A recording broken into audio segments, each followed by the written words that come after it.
الشيطان الرجيم بسم الله الرحمن الرحيم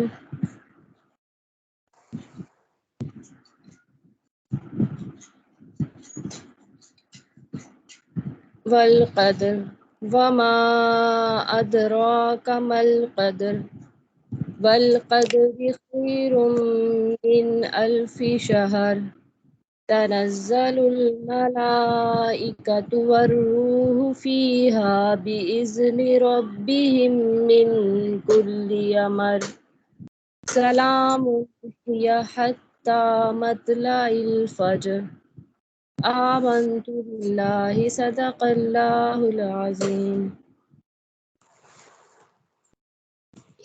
جی جزاک اللہ. مہا آپ نعت شروع کر سکتی ہیں.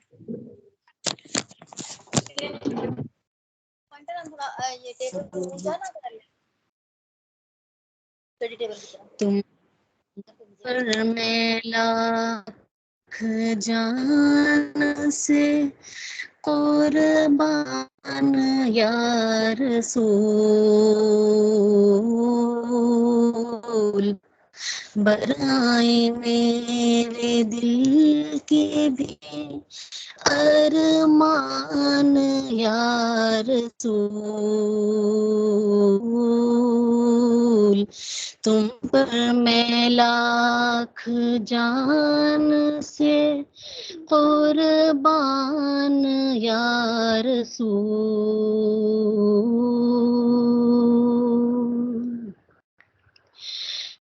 کیوں دل سے میں فدا نہ کروں جان یا رسول رہتے ہیں اس میں آپ کے ارمان یا رسول تم پر میں لاکھ جان سے قربان یا رسول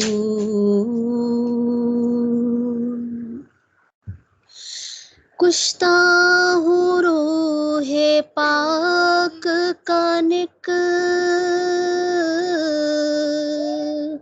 لوں جو قبر سے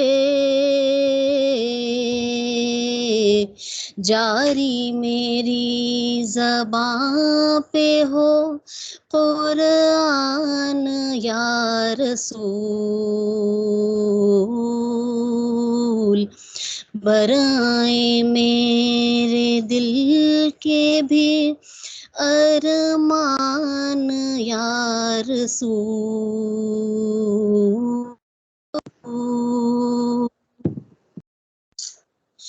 دنیا سے اور کچھ نہیں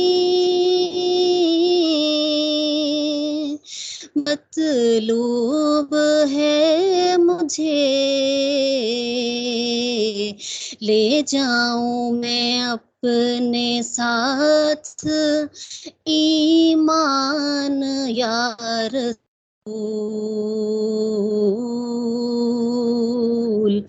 برائے میرے دل کے بھی ارمان یا رسول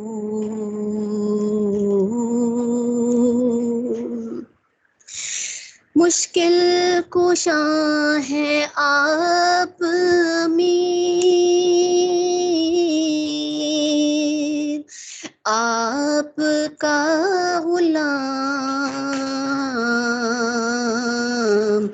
اب اس کی مشکلیں بھی ہو آسان یا رسول برائے میرے دل کے بھی ارمان یا رسول تم پر میں لاکھ جان سے قربان یا رسول صلی اللہ علیہ وسلم. صدق اللہ العظیم.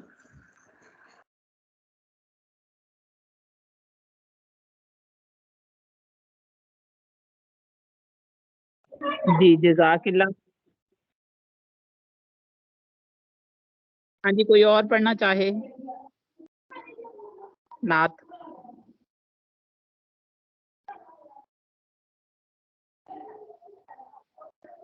آپ میں سے کوئی اور نعت پڑھنا چاہتا ہے؟ میم میں پڑھ دوں؟ اس میں منا آپ سنا دیں. جی میم. کیسی ہیں آپ میم؟ جی بالکل پڑھیں. میمونہ آج میری آواز کلیئر ہے کہ آج بھی پرابلم ہے؟ میم اب تو بہت اچھی آواز آ رہی ہے، اب تو پرابلم نہیں لگ رہی، لیکن جب آپ وہ پڑھ رہی تھی نا اس وقت بالکل بھی نہیں آواز آ رہی تھی. اب تو بالکل صحیح آ رہی ہے آواز. چلیں ٹھیک ہے. آج بسم میں نے اللہ ٹیم الرحمن انسٹال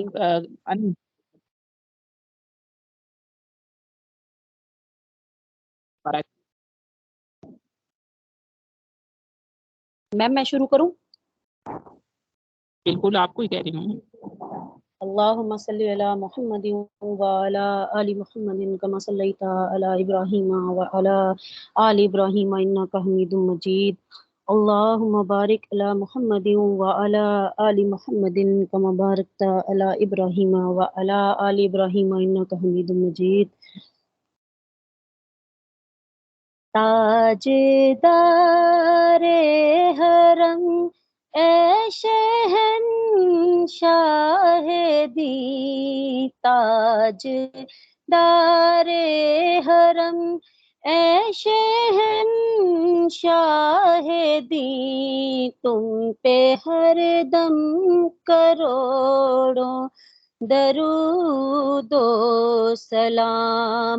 ہو نگاہ کرم ہم پہ سلطان دی، ہو نگاہ کرم ہم پہ سلطان دی، تم پہ ہر دم کروڑوں درود و سلام. تاجدار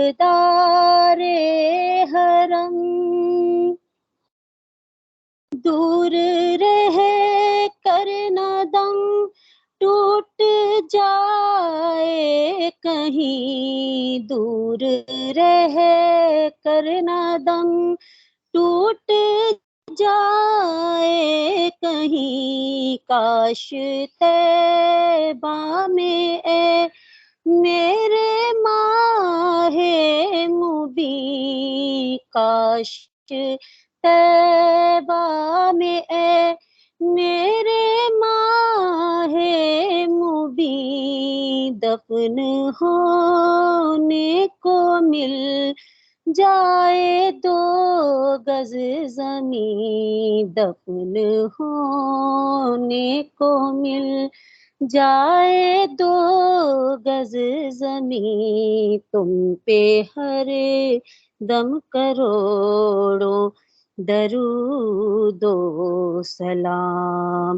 تاجدار حرم اے شہنشاہ دی، تاجدار حرم اے شہنشاہ دی، تم پہ ہر دم کروڑوں درود و سلام. تاجدار حرم کوئی حسن عمل پاس میرے نہیں، کوئی حسن عمل پاس میرے نہیں، بس نہ جاؤں قیامت میں مولا کہیں، پھنس نہ جاؤں قیامت میں مولا کہیں، اے شفیع امم لاج رکھنا تمہیں، اے شفیع امم لاج ताज रखना तुम्ही, तुम पे हर दम करोड़ों दरूदो सलाम। ताजदारे हरम, ताजदारे हरम, ऐ शहंशाह दी, तुम पे हर दम करोड़ों दरूदो सलाम। हो निगाहे करम हम पे सुल्तान दी, हो निगाहे करम हम पे सुल्तान दी, तुम पे हर दम करोड़ों दरूदो सलाम। फिर बुला लो मदीने में अत्तार को, ये तड़पता है तैबा के दीदार को, कोई इसके सिवा आरज़ू ही नहीं, कोई इसके सिवा आरज़ू ही नहीं, तुम पे हर दम करोड़ों दरूदो सलाम। ताजदारे हरम ऐ शहंशाह दी, ताजदारे हरम ऐ शहंशाह दी, तुम पे हर दम करोड़ों दरूदो सलाम। हो निगाहे करम हम पे सुल्तान दी, हो निगाहे करम हम पे सुल्तान दी, तुम पे हर दम करोड़ों दरूदो सलाम। तुम पे हर दम करोड़ों दरूदो सलाम। ताजदारे हरम। माशाल्लाह, जज़ाकिल्लाह मैमूना। अस्सलाम वालेकुम सर, आप आ चुके हैं? वालेकुम सलाम। माशाल्लाह, बहुत ही दिलकश आवाज़ में मिस मैमूना साहिबा ने नबी अकरम सल्लल्लाहु अलैहि वसल्लम के हुजूर बुलहाए अकीदत पेश की है। तो आज लेक्चर नंबर 25 का बाकायदा आगाज करते हैं। हमारा पहला सेगमेंट होता है उर्दू कवायद, ग्रामर। तो कवायद के मुतालिक हमने पढ़ा था कि हर जुबान को सही लिखने, बोलने, पढ़ने के लिए चंद अहले जुबान ने चंद उसूल मुकर्रर किए हैं कि जिनको कवायद या अंग्रेजी में ग्रामर कहा जाता है। तो उर्दू जुबान के भी कवायद हैं। हर जुबान आप सबके इल्म में है कि हरूफ से मिलकर बनती है, जिनको हरूफ तहजी कहा जाता है। इसी तरह उर्दू जुबान भी हरूफ से मिलकर बनती है, जिसमें 37 हरूफ तहजी हैं। हरूफ मिलकर फिर लफ्ज बनाते हैं, और आगे ये हमने सिलसिला पढ़ा था। उसके बाद हमने पढ़ा था कि इसमें मारफा की 4 किस्में हैं, जिसमें इसमें अलम, इसमें ज़मीर, इसमें इशारा और इसमें मौसूल शामिल थे। तो आज हमारा इसमें इशारा का एक हिस्सा है कि इसमें इशारा और इसमें ज़मीर में क्या डिफरेंस है, क्या फ़र्क है।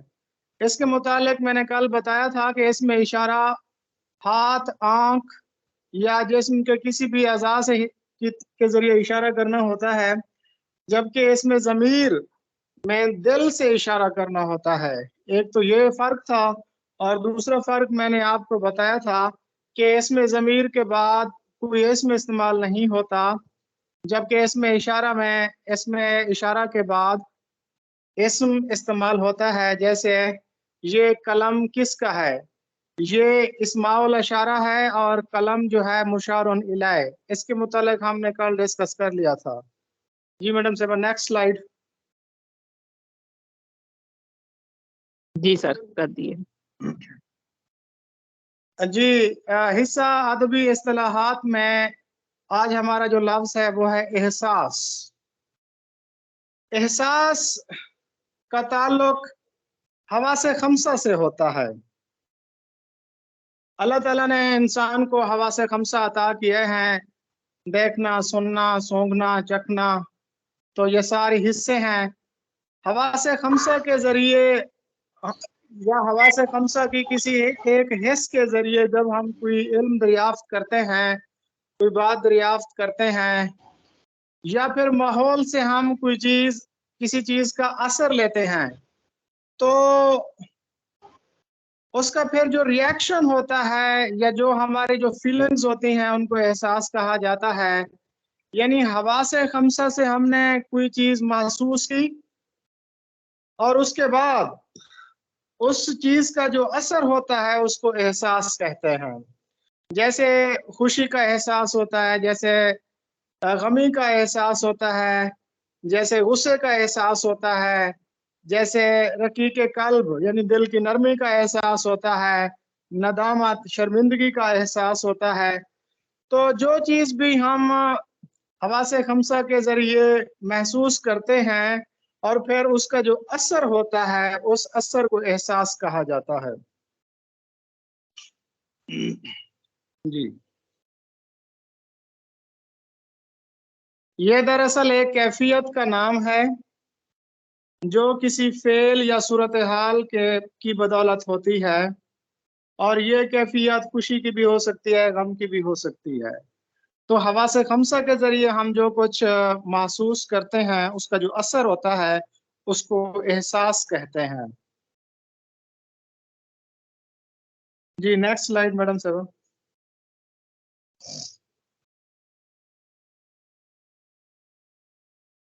جی سر کر رہی ہوں، تھوڑا نیٹ ورک پرابلم ہے۔ جی نیٹ ورک کا پرابلم ہوتا ہے بالکل۔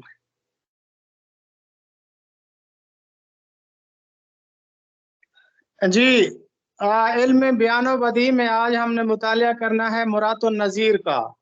سب سے پہلے تو ہم نے اس کا تلفظ دیکھنا ہے کہ اس کا تلفظ درست لفظ کیا ہے۔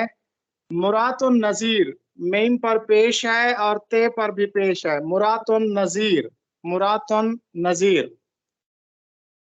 اس کا تعلق علم بدیع سے ہے۔ یہ ایک صنعت کا نام ہے۔ صنعت کہتے ہیں کاریگری کو، کمال فن کو، ہنرمندی کو۔ تو مرات النظیر دراصل ایک صنعت ہے، یہ ایک شعری اصطلاح بھی ہے۔ اس صنعت میں شاعر کیا کرتا ہے کہ باہم مناسبت رکھنے والی چیزوں کو ایک جگہ جمع کر دیتے ہیں۔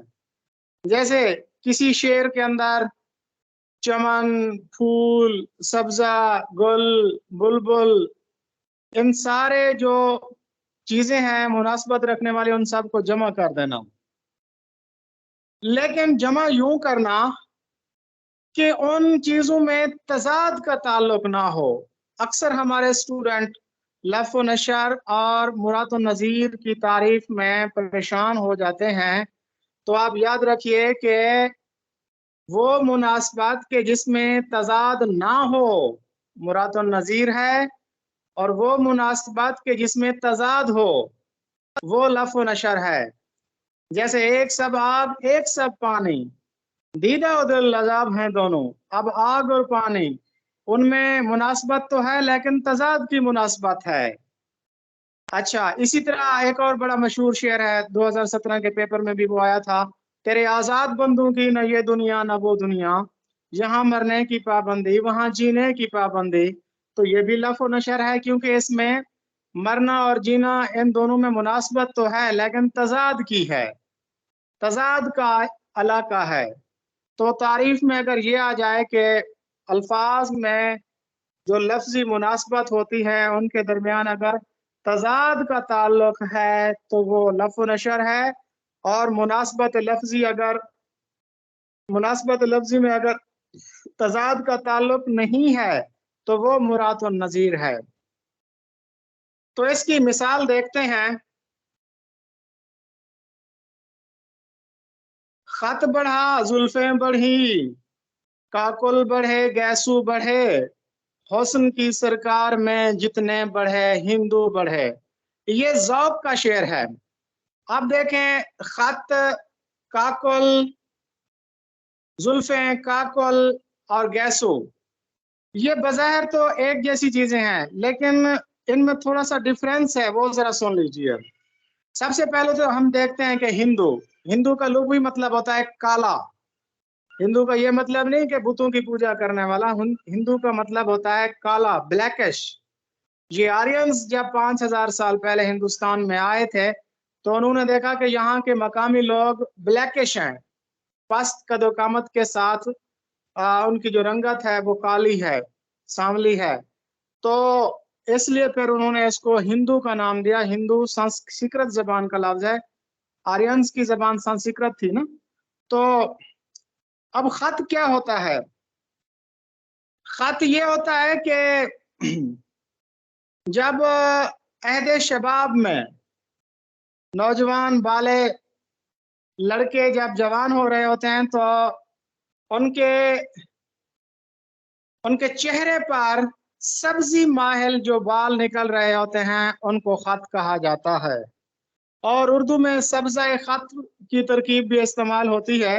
वो जैसे गालिब ने कहा था ना कि सब्ज़ा खत से तेरा काकुल सरकश न दबा, तो सब्ज़ा खत वो जो चेहरे पर अहद शबाब में जो जब बाल नए नए नमूदार हो रहे होते हैं तो उस वक्त चेहरे पर हल्की हल्की जो सब्ज माइल बाल होते हैं उनको खत कहा जाता है।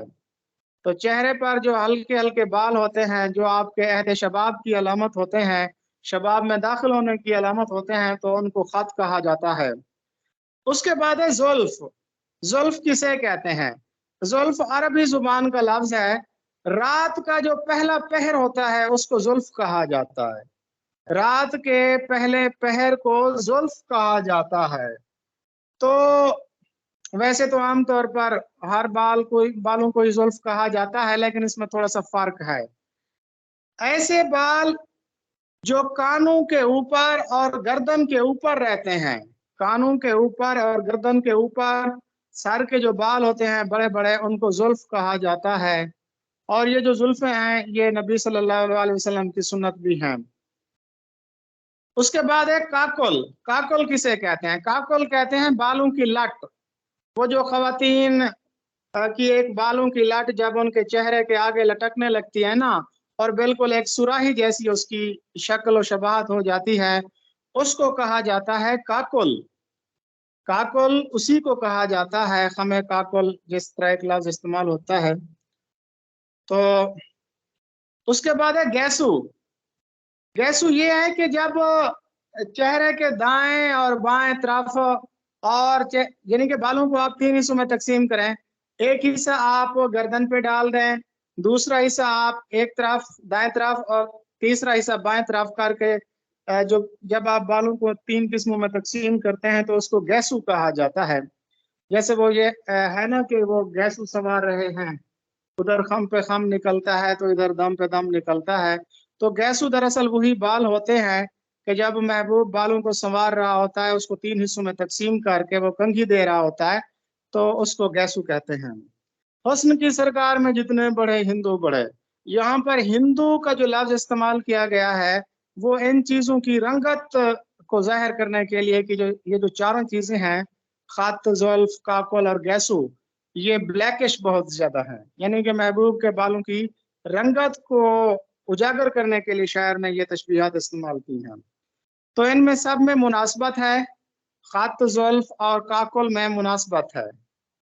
तो ये मुरातुन नज़ीर इसको कहेंगे। जी नेक्स्ट।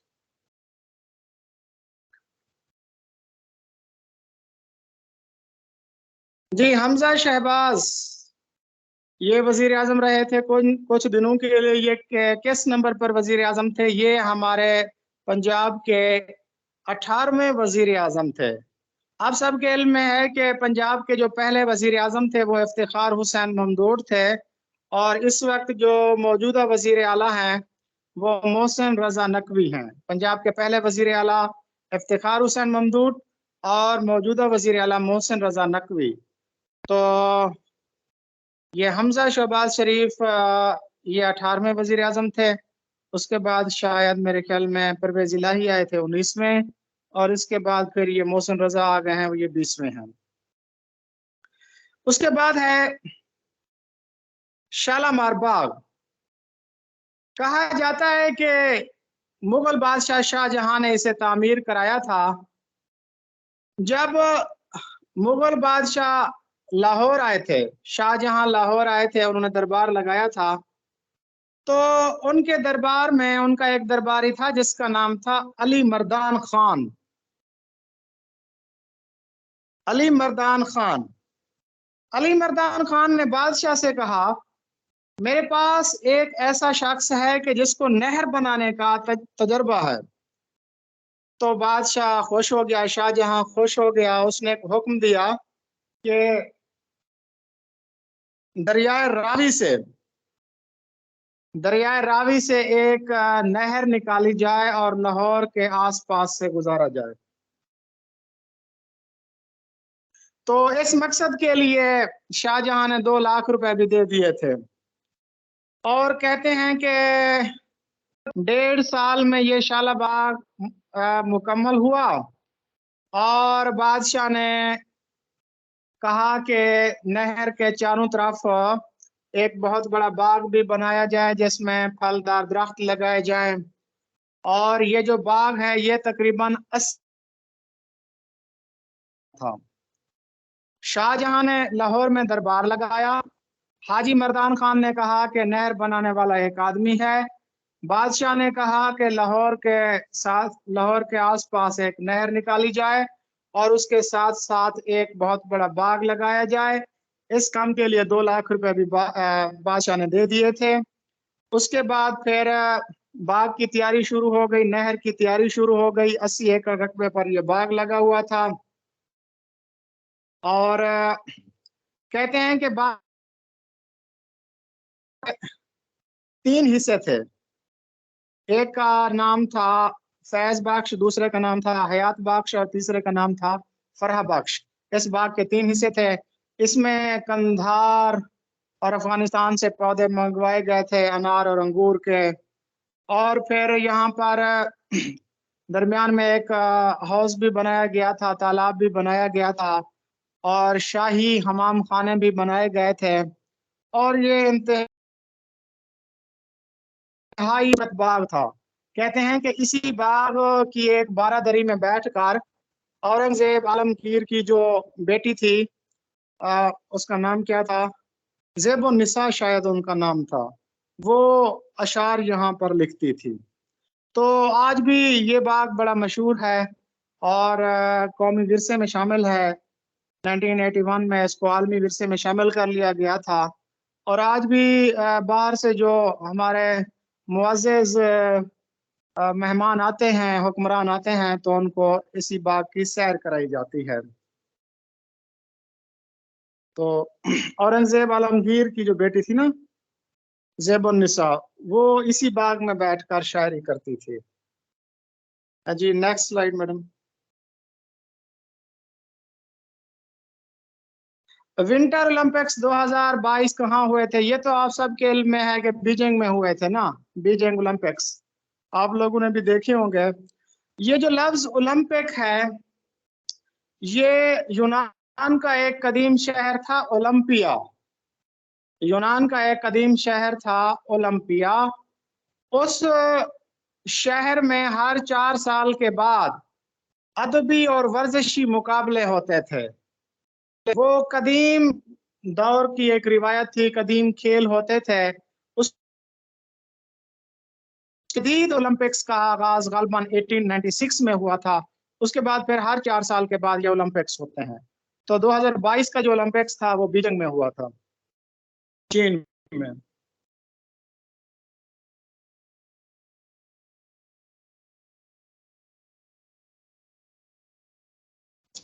जी ये दोबारा मिस मेमूना साहब को मेरी आवाज क्लियर आ रही है?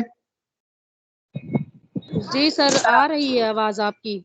सर आ रही है सर, स्लाइड शो नहीं हो रही। अच्छा जी, स्लाइड दोबारा show कर हाँ जी, दीजिए। वो मैम के यहाँ थोड़ा सा नेट का इशू होता है ना।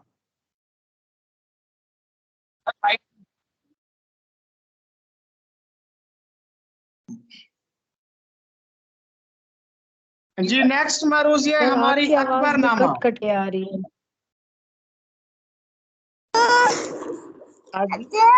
जी आप मेरी आवाज ठीक आ रही है? एक सेकंड में जरा थोड़ा सा इसको, हाँ जी आप बताइए, आप मेरी आवाज ठीक आ रही है? सर आपकी जी सर, आवाज अब ठीक बिल्कुल ठीक सर, आ अब रही है, ठीक लेकिन उस बहन आ की रही है। तरफ कोई मसला है, क्योंकि उनकी अपनी आवाज भी बीच में कट कट के आ रही है। सर हाँ आपकी जी शुरू अब से ही बिल्कुल ठीक है। मेमूना साहब आपकी आवाज बिल्कुल क्लियर आ रही है मुझे, मेमूना साहब की, और अभी जिस बच्ची ने बात किया ना तो उनकी आवाज मुझे बिल्कुल क्लियर सुनाई दे रही है।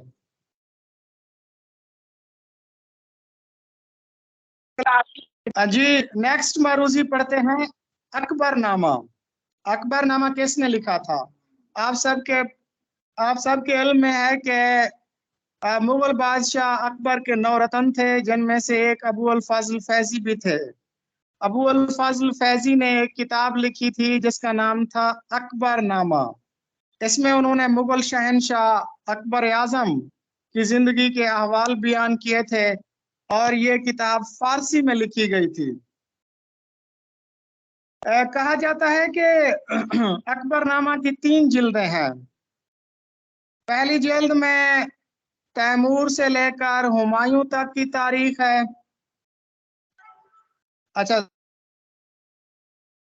दूसरी जिल्द में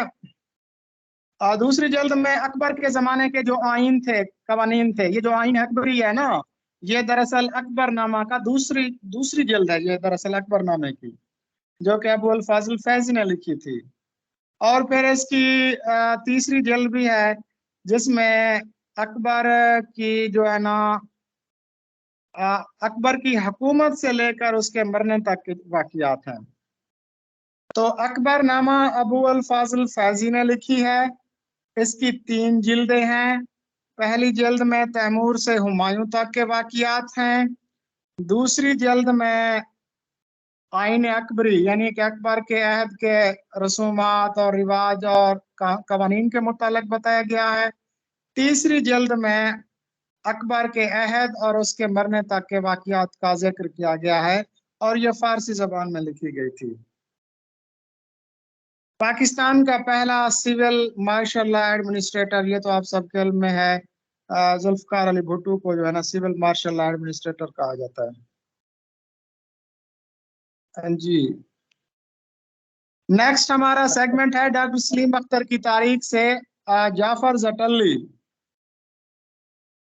ये 1658 में 1658 में हरियाणा में पैदा हुए थे, और फिर 1713 है कि जब फर्रुख सयार ने इनको फांसी की सजा सुनाई थी।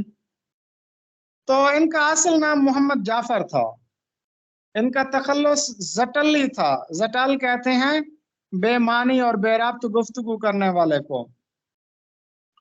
ये बादशाहों के खिलाफ लिखता था। इसने औरंगजेब आलमगीर के खिलाफ भी लिखा, इसने शहजादा काम बख्श के खिलाफ भी लिखा, और इसने फर्रुख सयार के खिलाफ भी लिखा।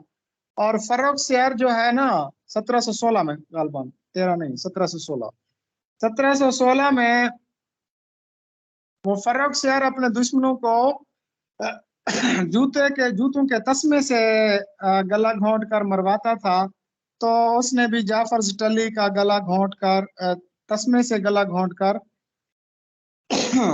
उसको मरवा दिया था।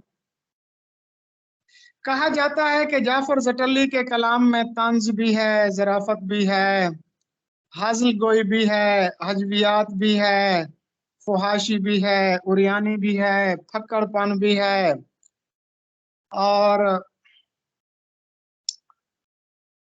रशीद हसन खान ने कुलियात जटल को मुरतब किया है और वो इसे पहला उर्दू का पहला हजब गो शायर भी करार देते हैं और पहला आशोब निगार शायर भी इसी को करार दिया जाता है। तो इनका कलाम कुछ बेहतर भी है, जैसे खसम को जोरू उठ मारे, गिरेबां बाप का फाड़े, जनू से मर्द भी हारे, अजब ये दौर आया है, दगल करते फिरे दगले, चुगल करते फिरे चुगले, शगल करते फिरे शगले, अजीब ये दौर आया है। तो ये चंद अशार भी जाफर जटल लिखे थे। उसके बाद है इनका असल ठीक है जी, सूफी शायर ख्वाजा मीर दर्द। ख्वाजा मीर दर्द के मुतालिक हम पिछले लेक्चर्स में कंप्लीट पढ़ चुके हैं। इनके एक भाई भी थे, ख्वाजा मीर असर, उन जिनका नाम था असर, उनका तखल्लुस था। कहा जाता है ख्वाजा मीर असर के बारे में ज्यादा मालूमात तो नहीं है, बस उनका एक दीवान है और उनकी एक मसनवी है। वैसे ख्वाबो ख्याल मसनवी मीर तकी मीर की भी है, लेकिन दोनों में डिफरेंस क्या है? अब कौन सी मसनवी ज्यादा बेस्ट है और किस मसनवी के मुतालिक पूछा जाता है? तो जहां पर लफ्ज है ना कि ख्वाबो ख्याल किसकी मसनवी है, तो आपने ख्वाजा मीर असर को टेक करना है, क्योंकि ख्वाजा मीर असर की जो मसनवी ख्वाबो ख्याल है ना, नकाद कहते हैं, उसमें रिवायत की बजाय अर्जियत है, यानी उसमें जो इश्क के हकीकी तजर्बात बयान किए गए हैं, वो जो इश्क की एक रिवायत है ना।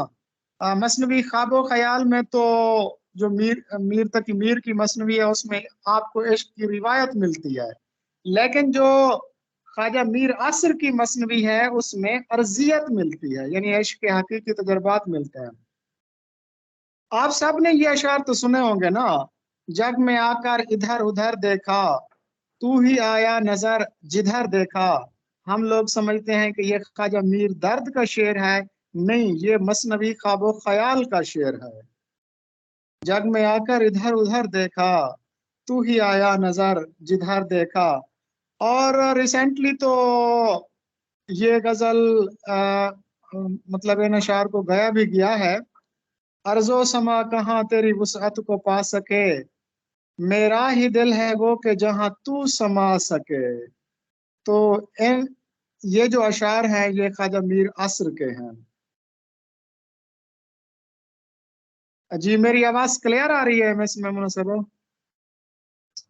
जी सर बिल्कुल क्लियर है। जी सर। ठीक है जी। अच्छा जी, नेक्स्ट मरूजी है हमारी ख्वाबो ख्याल तो हो गया। ख्वाबो ख्याल में उन्होंने ख्वाबो ख्याल की जो जुबान है उसको हिंदवी कहा है, और ये भी कहा है कि मेरे जो अशार हैं वो सारे हिंदवी के हैं, और अगर इसमें चंद एक फारसी के हैं तो वो फारसी के हैं, लेकिन बाकी सारे हिंदवी अशार हैं। फारसी सो हैं, हिंदवी सो हैं, बाकी अशार मसनवी सो हैं। तो और सूफी शायर थे मीरा जी शमसुल उशाक, उनका सने वफात भी दिया हुआ है 1496 ईस्वी। जी नेक्स्ट स्लाइड मैडम साहबा। अब जरा बहमनी सल्तनत को देखते हैं। बहमनी सल्तनत का क़याम कब अमल में आया? सुल्तान मोहम्मद बिन तुगलक, जिसने 1342 में दक्कन को फतह किया, और दक्कन में, चूंकि दक्कन और दिल्ली में तकरीबन कोई 700 मील का फासला है, तो उसने दक्कन में अपना एक सूबेदार, अपना एक वजीर आजम, अपना एक गवर्नर, अपना एक नायब बनाया, और उसका नाम था जफर खान।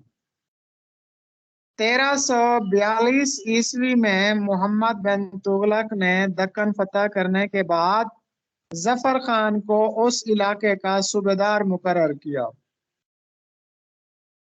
उस बंदे ने 4-5 साल तो वो मरकज से जुड़ा रहा। फिर 1347 में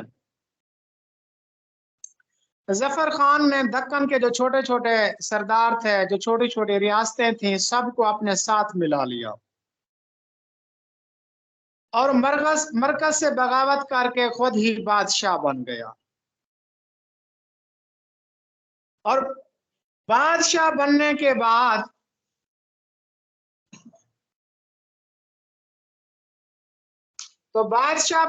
بعد انہوں نے اپنے لیے ایک تخلص استعمال کیا، اپنے لیے ایک لقب استعمال کیا حسن گنگو بہمنی کا۔ حسن گنگو بہمنی یعنی 1342 میں محمد بن تغلق نے ظفر خان کو اپنا صوبیدار مقرر کیا۔ صوبیدار مقرر کرنے کے بعد اس نے 5 سال کے بعد 1347 میں اپنی حکومت بنا لی اور حسن گنگو بہمنی کا لقب اختیار کیا۔ تو ظفر خان سے وہ حسن گنگو بہمنی بن گیا اور اپنی سلطنت کا نام بھی بہمنی سلطنت رکھ دیا۔ یہ سلطنت بڑی شان و شوکت سے رہی تھی۔ 1538 تک یہ سلطنت قائم رہی تھی دکن میں۔ 1347 سے لے کر 1538 تک یہ سلطنت قائم رہی اور پھر جب یہ سلطنت ٹوٹ گئی تو یہ 5 چھوٹی چھوٹی ریاستوں میں تقسیم ہوئی، جن میں سے 2 ریاستوں کے متعلق تو آپ بڑے اچھے طریقے سے جانتے ہیں، بیجاپور اور گولکنڈا۔ اور باقی جو 3 ریاستیں تھیں، ایک تھی برید شاہی، دوسری تھی اماد شاہی اور تیسری تھی نظام شاہی۔ تو یہ 5 سلطنتیں بن گئی تھیں، قطب شاہی، عادل شاہی، برید شاہی، اماد شاہی اور نظام شاہی۔ بعد میں یہ سلطنتیں بھی مغل سلطنت کے انڈر آ گئی تھیں۔ تو یہ تھی مختصر سی ہسٹری۔ میں تھوڑا سا دوبارہ بتا دوں مختصراً کہ 1342 میں محمد بن تغلق نے دکن کو فتح کیا اور دکن میں ظفر خان کو اپنا صوبیدار مقرر کیا۔ اس نے 5 سال کے بعد حسن گنگو بہمنی کا لقب اختیار کر کے حکومت کرنا شروع کر دی اور پھر یہ 1347 سے 1538 تک بہمنی سلطنت رہی۔ بہمنی سلطنت ٹوٹنے کے بعد پھر یہ 5 ریاستوں میں تقسیم ہوئی۔ ان 5 ریاستوں کے نام میں نے آپ کو بتا دیے۔ جی نیکسٹ۔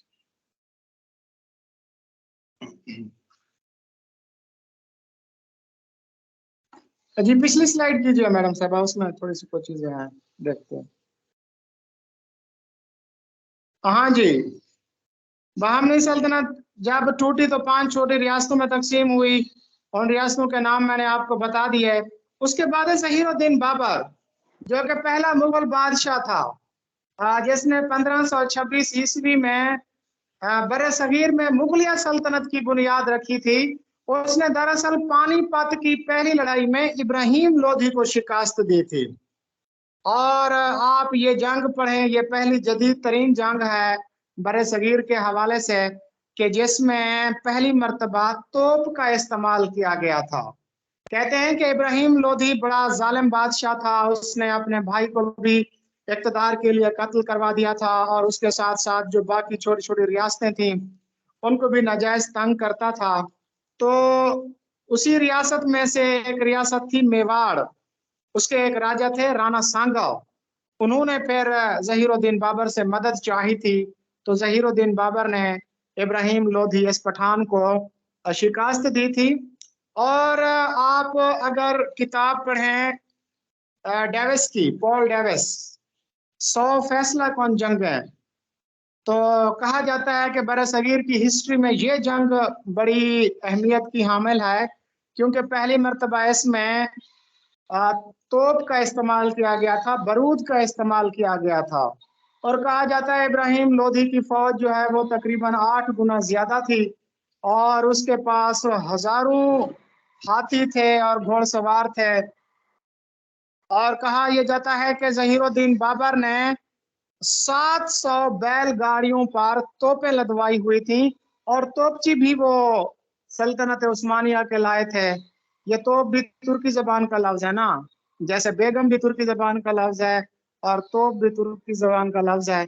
تو پھر کہتے ہیں کہ اس وقت توپچیوں کے نشانے اچھے نہیں ہوتے تھے، لیکن پھر بھی وہ بارود کی بو اور دھماکوں سے ہاتھی بھاگ کھڑے ہوئے اور اپنی فوج کو کچلنے لگے، اور 12,000 سوار اس کے جو تھے ظہیر الدین بابر کے، انہوں نے پھر ابراہیم لودھی کے جو فوج تھی اس کا صفایا کر دیا تھا. یوں پہلی جنگ غالباً 21 مارچ 1526 کا زمانہ تھا، 1526 کا زمانہ تھا. تو اس کے بعد پانی پت کی پہلی لڑائی میں ان کو شکست ہو گئی تھی. یہ الطاف حسین حالی صاحب بھی پانی پت کے رہنے والے تھے. دلی سے پانی پت کا فاصلہ کتنا ہے یہ ذرا دیکھ لیجئے گا، مجھے اب یاد نہیں آ رہا. تو پانی پت میں 3 لڑائیاں ہوئی تھیں، پھر باقی 2 لڑائیاں کسی اور دن اس کو ڈسکس کریں گے. اس کے بعد ہے Vasco da Gama. Vasco da Gama یہ ایک بحری قزاق تھا. قزاق میں اس لیے کہہ رہا ہوں، بحری لٹیرا اس لیے کہہ رہا ہوں کہ یورپ کے جو لوگ تھے وہ یہ سمجھتے تھے کہ اپنے ملک کے علاوہ آپ سمندر میں ہر جہاز اور خشکی پہ ہر چیز کو لوٹ سکتے ہیں. یہ مطلب ان کی ایک سوچ تھی کہ لوٹ مار جائز ہے. تو بنیادی طور پر واسکو ڈی گاما بھی، جس کا تعلق پرتگال سے تھا اور جو غالباً 1469 میں 1469 میں پرتگال میں پیدا ہوا تھا، تو اس نے یورپ سے ہندوستان کا جو راستہ تھا، جو مختصر ترین بحری راستہ تھا، وہ دریافت کیا تھا. واسکو ڈی گاما نے یورپ سے ہندوستان کے درمیان مختصر ترین بحری راستہ دریافت کیا تھا، اور اس کی وفات بھی غالباً یہیں ہندوستان میں ہوئی تھی. اور جب اس نے یہ راستہ دریافت کیا تھا تو اس کے بعد پھر یورپ اور پرتگال نے یہاں سے وہ مثالوں کی تجارت شروع کر دی تھی. تو واسکو ڈی گاما کا تعلق پرتگال سے تھا. وہ ایک بحری قزاق تھا جس نے یورپ اور ہندوستان کے درمیان مختصر ترین بحری راستہ دریافت کیا تھا، جس کے بعد پھر یورپ سے جو ہے نا تجارت کا در کھل گیا تھا. اور ایک اور بادشاہ تھے شیر شاہ سوری، جن کے متعلق میں تفصیل سے بتا چکا ہوں، وہ بارود پھٹنے سے ہلاک ہوئے تھے. جی میڈم صاحب نیکسٹ کیجیے.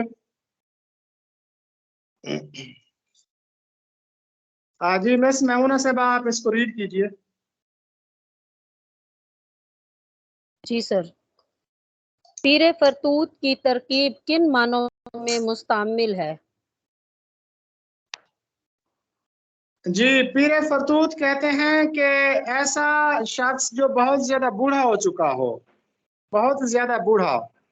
ایک ہوتا ہے پیر مغاں، وہ شراب خانے کا بوڑھا مالک ہوتا ہے، اور ایک ہوتا ہے پیر فرتوت، یعنی جو بہت زیادہ بوڑھا ہو چکا ہو، از حد بوڑھا. دختر رز کا مفہوم ہے؟ جی دختر رز، اس کے متعلق بھی ہم پڑھ چکے ہیں. انگور کی بیٹی مراد ہے شراب. شیخ و شباب کے کیا معنی ہیں؟ یہ ذرا درستی فرما لیں، یہ لفظ شیخ و شاب ہے، شباب نہیں ہے. شباب تو عہد جوانی ہوتا ہے، جبکہ شاب کا مطلب ہوتا ہے جوان. شاب جوان، شباب عہد جوانی. تو یہ درست لفظ ہے شیخ و شاب، یعنی کہ بوڑھے اور جوان.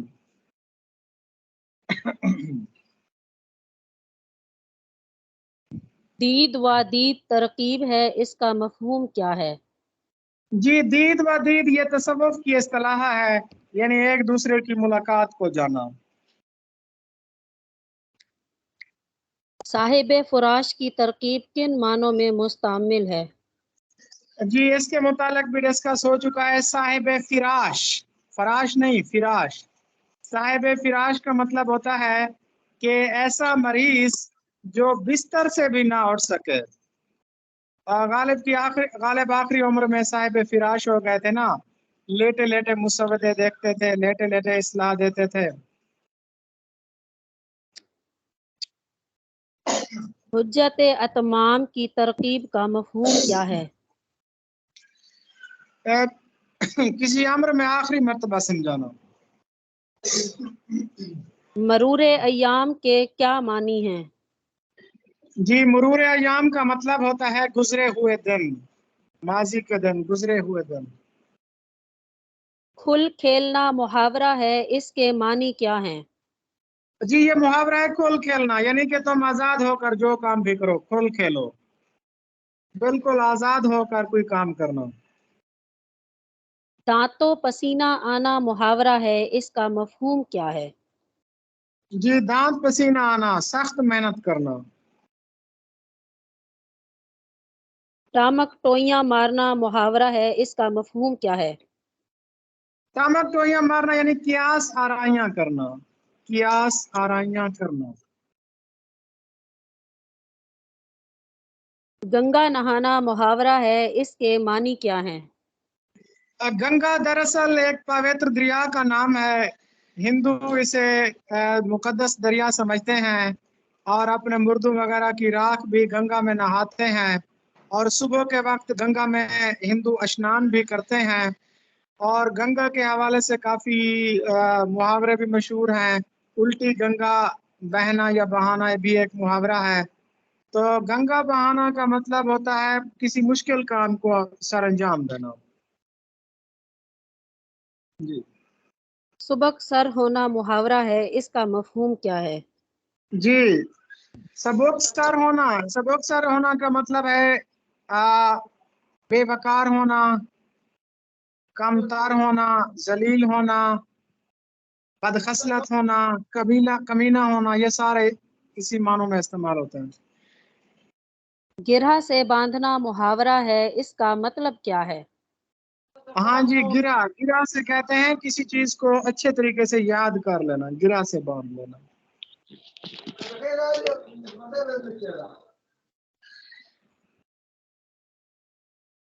ہفت خواہ سر کرنا محاورہ ہے، اس جی، کا ہفت مفہوم کیا ہے؟ خواہ کہتے ہیں کہ کوکاف میں 7 پہاڑی سلسلے ہیں کہ جن کو سر کرنا اور کوکاف میں جانا بڑا مشکل کام ہوتا ہے. تو کوکاف کے پہاڑوں کو ہفت کہتے ہیں، 7 کو. ہفت خواہ 7 پہاڑی سلسلے سر کرنا یعنی کہ ان کو فتح کرنا.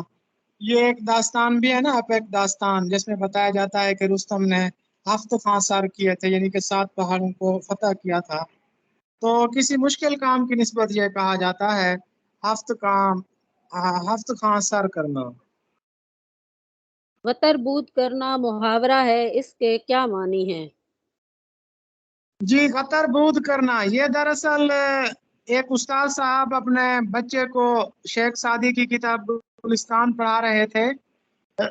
تو وہاں پر ایک شعر تھا یا فقرہ تھا، اس میں ایک لفظ استعمال ہوا تھا بلاغت ربود. تو بچہ اس کو پڑھنے لگا غطر بود، یعنی کہ املا کو انہوں نے خلط ملط کر دیا تھا. تو وہاں سے یہ محاورہ بن گیا، کہاوت بن گئی. جی، کھیت رہنا محاورہ ہے، اس کا مفہوم کیا ہے؟ یہ تو آپ سب کے علم میں، کھیت رہنا لڑائی میں مارے جانا. ٹائیں ٹائیں فش محاورہ ہے، اس کے کیا معنی ہیں؟ یہ بھی آپ سب جانتے ہیں، زبانی جمع خرچ.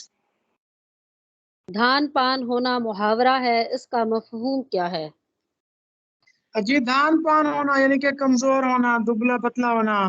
کہتے ہیں نا کہ قائد اعظم دھان پان کے مالک تھے، یعنی کہ کمزور تھے، دبلے پتلے تھے.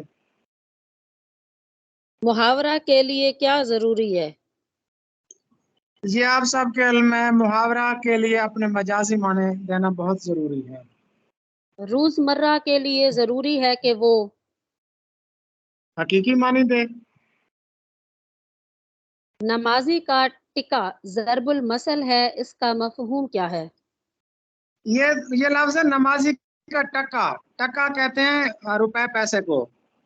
یہ ایک کہاوت ہے جو کہ نادرات اردو میں پروفیسر मोहम्मद नज़ीर अहमद तिश्ना ने यूं बयान की है, मुझे इसकी सदाकत थोड़ी सी मशकूक दिखाई दी है कि फेले बद की सज़ा तो ज़रूर मिलती है, नमाजी का टक्का, ये तो ठीक है। कहते हैं कि एक तालिब इल्म था बड़ा शरारती, वो नमाज के दौरान शरारतें करता था। एक दिन उसने एक नमाजी की टांग घसीट ली जब वो सजदा कर रहा था, तो उस नमाजी ने अपनी नमाज तोड़कर उस बच्चे को एक टका दे दिया। मतलब उसने वो फेले बद किया, शरारत की, और शरारत पर उसे इनाम मिल गया। तो उसे तो वाकई चाट लग गई। फिर एक दिन कहते हैं उसने पठान के साथ ऐसी हरकत की कि उसकी टांग घसीटी और पठान ने जो है ना तौहीने नमाज की वजह से उसका सर कलम कर दिया था। तो तब से ये मुहावरा इजाद हुआ कि नमाजी का टक्का यानी फेले बद की सजा जरूर मिलती है। सर मेरे अब्बू ये मुहावरा बहुत इस्तेमाल करते हैं, लेकिन मैंने कभी पूछा नहीं था। अच्छा, तो फेले और टिक्का और चीज होता है, नमाजी का टिक्का भी मेरे ख्याल में होता है। वो जो कोई बंदा अगर 5 वक्त नमाज अदा करे तो उसके माथे पे एक मोहराब बन जाता है, एक टिक्का बन जाता है। तो उर्दू शोरा शायरी में उस टिक्के को जो है ना वो मलामत का टिक्का समझा जाता है, मुनाफकत का टिक्का समझा जाता है, क्योंकि सूफी शोरा और जो क्लासिकी शोरा थे वो तस्बीह, टिक्के, पगड़ी, दस्तार, जुब्बा, कुर्ता और वो जो सारी शेख के साथ वाबस्ता चीजें थी उनसे बेजार थे। अब आपके अबू जी पता नहीं वो कौन सा टिक्का कहते हैं, नमाजी का टिक्का या वो नमाजी का सर टक्का? यही उन्होंने कहानी भी सुनाई थी, ये पैसे देने वाली। अच्छा अच्छा, सही है सही है। लफ्ज पहनावा कवायद की रूह से क्या है? अजी ये पढ़ चुके हैं, पहनना से हासिल मस्दर है, मुश्तक है। हिजों के एतबार से कौन सा लफ्ज दुरुस्त है? सर ये चौधरी वाला भी हो गया है सर, आपने जी बताया था इसके बारे में भी। जी बिल्कुल, तो टाइम भी हमारा तकरीबन कंप्लीट हो गया है। सर तो आज का इसमें ना लेक्चर 5-6 जो मारूजियां हैं वो हमने बिल्कुल कर ली हुई हैं, लेकिन अगर आप कहेंगे तो मैं पढ़ दूंगी। चलें जी, पढ़ दें, उसको कंप्लीट कर लेते हैं। किसी मेडिकल कॉलेज के तालिबे इल्म को डॉक्टर साहब कहना इल्म बयान की रूह से क्या है? जी मजाज मुरसल यानी कि मुस्तकबिल मुराद लेना, मौजूदा हालत को मुस्तकबिल से ताबीर करना, ये भी मजाज मुरसल की एक सूरत है। या मौजूदा हालत को माजी से ताबीर करना, यानी किसी थानेदार साहब को, रिटायर्ड थानेदार साहब को वैसे ही थानेदार साहब कहना, किसी मेडिकल के तालिब इल्म को डॉक्टर साहब कह देना। तो मौजूदा हालत को माजी से या मुस्तकबिल से ताबीर करना, ये मजाज मुरसल की 24 सूरतों में से 2 सूरतें हैं। जी नेक्स्ट। मेरा चांद आ गया, इस जुमले में इल्म बयान की कौन सी किस्म इस्तेमाल हुई है? जी मेरा चांद आ गया, ये इस्तियारा है। जब आप किसी चीज को हू बहू यानी उसकी पूरी की पूरी सिफत उधार ले लेते हैं तो इसको कहा जाता है इस्तारा, यानी मेरा चांद आ गया। अगर ये होता ना कि मेरा बेटा चांद जैसा खूबसूरत है तो ये तशबीह हो जाता, लेकिन ये इस्तियारा है कि मेरा चांद आ गया, मेरा शेर आ गया, मेरी हूर आ गई। आमद है करबला के नीस्ताम शेर की, इस मिसरे में इल्म बयान का कौन सा कायदा इस्तेमाल हुआ है?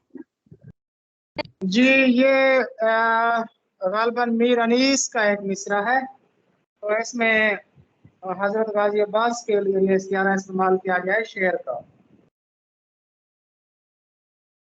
हुस्न यूसुफ दमे ईसा यद बेजा को इस्तिलाह में क्या कहेंगे? ये कल डिस्कस हो चुका है कि ये तलमीहात थी। किता कितने आशार पर मुश्तमिल होता है? खिते पर आज मेरा पूरा लेक्चर मौजूद है। कम से कम 2 अशआर होते हैं और ज्यादा से ज्यादा तादाद पर कदर नहीं है।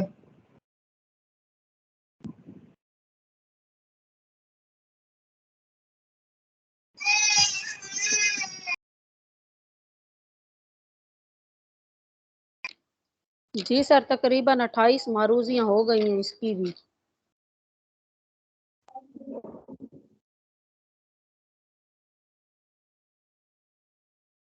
ٹائم سر بھی ہو گیا ہے سر۔ آگے پیچھے نہیں ہو سکتا ٹائم؟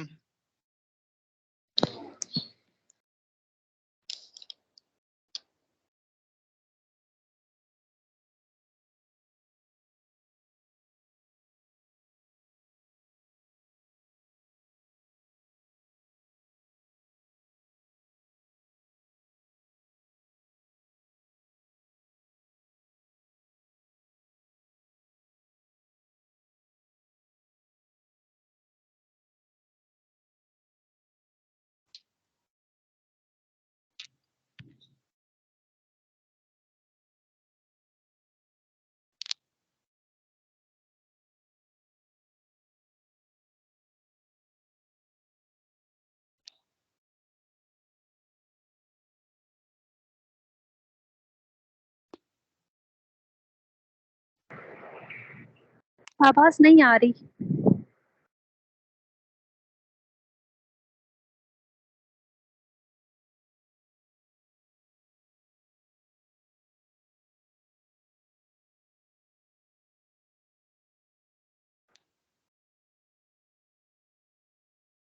میرے خیال میں سر لیفٹ کر چکے ہیں۔ آپ لوگوں کو میری آواز آ رہی؟ جی میم آپ کی آ رہی ہے۔ جی بالکل میم، آپ پہلے کی نہیں آواز اچھی طرح سے آ رہی ہے۔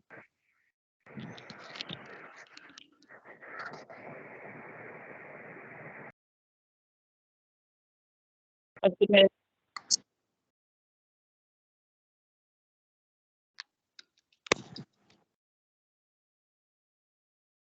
سر یہ ٹائم تھوڑا آگے نہیں ہو سکتا؟ 4:45 یا 4:30 بجے تو بہتر رہے گا۔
جی کلاس ختم ہو گئی ہے، آپ لوگ سب لوگ لیفٹ کر جائیں یہ میٹنگ۔